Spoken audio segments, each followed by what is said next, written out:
Alam po ninyo, ang dalas nating magturo ng kamay sa mga tao, maiiwan ka sa rapture kasi ikaw ay masama. Maiiwan ka sa rapture kasi gumagawa ka nito, gumagawa ka niyan. Pero, not knowingly, itong mga preacher na ganitong estilo ng kanilang mga paraan ng pag-share ng Word of God, hindi po nila alam, hindi naman nila nagagamot yung pinakasugat o pinakalunas kung bakit gayon o ganoon ang ugali ng mga taong yaon.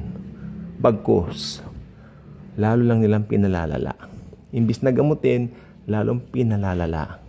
Kasi ganito po yan eh. Alam nyo, ang mga tao ngayon, kabi-kabila ang hilig sa entertainment, kabi-kabila ang hilig sa makabagay na mundo, kabi-kabila ang hilig sa mga bagay na pangsanlibutan lang.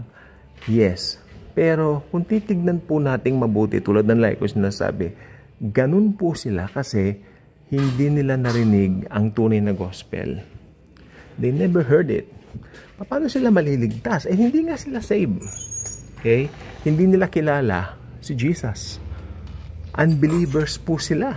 Kaya kung ganun po silang kumilos, hindi sila interesado sa mga pakikinig, sa mga nangangaral ng salita ng Diyos. Akala nila i-condemn sila. Pero pag sinare mo ang good news, napakaganda mo na ito ay kanilang tatanggapin.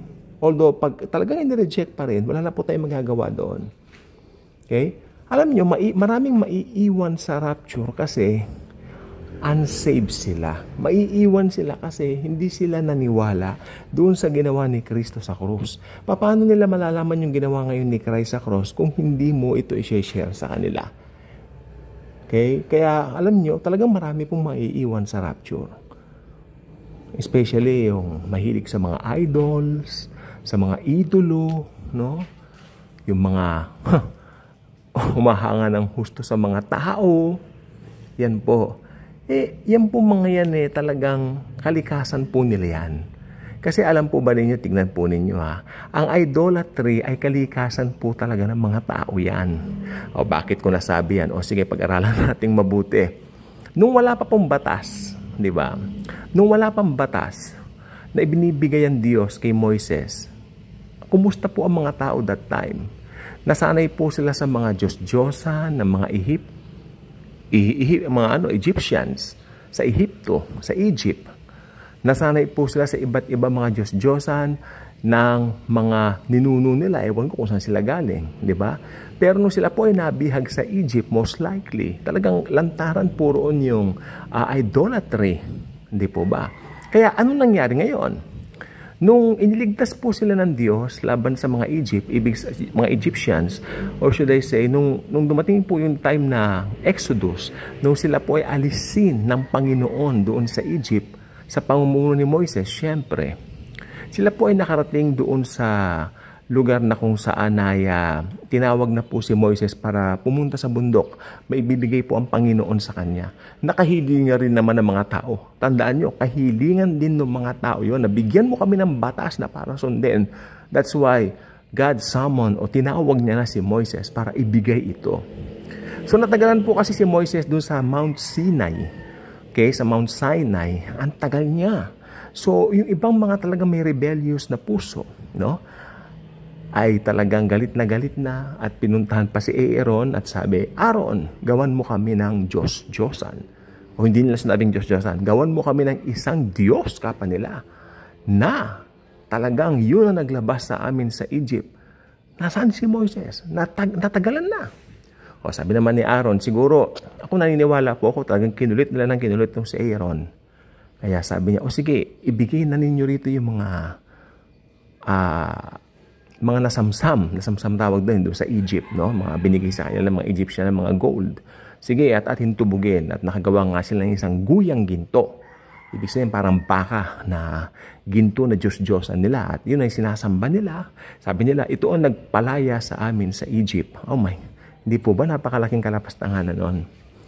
Ito ang nagpalaya sa amin sa Egypt. So makikita niyo po rito, kung napag-aralan ko dito, talaga nandoon na po talaga yung kwan ng mga tao sa mga idols. Mahilig talaga sila sa idols. So, kaya nung dumating si Moises, yung kauna-unahang utos na ibinigay ng Panginoon sa kanya, huwag kang gagawa ng mga ribulto para sambahin, huwag kang magkaroon ng ibang Diyos liban sa akin. Ayun ang unang nalabag. Yun. Sa galit ni Moises, itinapon niya yung 2 bato na hawak niya. At sabi ng Biblia, 3,000 agad ang namatay doon sa mga nagsamba sa Diyos-Diyosan. Unang commandment pa lang, bagsak na talaga. Amen? So nasa kalikasan na po nila yan kasi hindi sila mananampalataya. Lalo po sa panahon natin ngayon. Kaya ganyan po yung mga tao, bago dumating ang rapture, busy sila sa mga makamundong gawain. Hindi po ba? Until darating na po ang araw ng rapture at sila po ay maiiwan dito. Kaya sila naiwan dito ay dahil dalawa lang pong bagay yan. Either sila po ay talagang matigas lang ang puso, okay? Mas masaklap po yun. Pangalawa, o talagang hindi talaga sila handa. Dahil sa mga bagay ng makamundo. Alam niyo po bang napakarami mga bagay na makamundo na talagang uusbong bago dumating ang rapture? Yun po ang paniniwala ko talaga. Dahil yung mga tao, those things will keep those people too busy to listen to the Word of God. Alam niyo po ba nakakatawa? Or should I say nakakalungkot? Pero syempre, kung alam naman natin ang katotohanan, parang katawa-tawa yan kung tutuusin, pero nakakalungkot po talaga dahil yung espiritu ng mga taong tumatawa dito po sa gospel, sila po ay talagang mapapahamak. Ilang beses po kaming pinaalis, no? Sabi, nagsasiyang kami ng oras. O iba, tinatanong pa, pagkakakitaan daw po itong ginagawa namin. Tanghali na raw, nasa labas pa kami. Nag-share ng good news.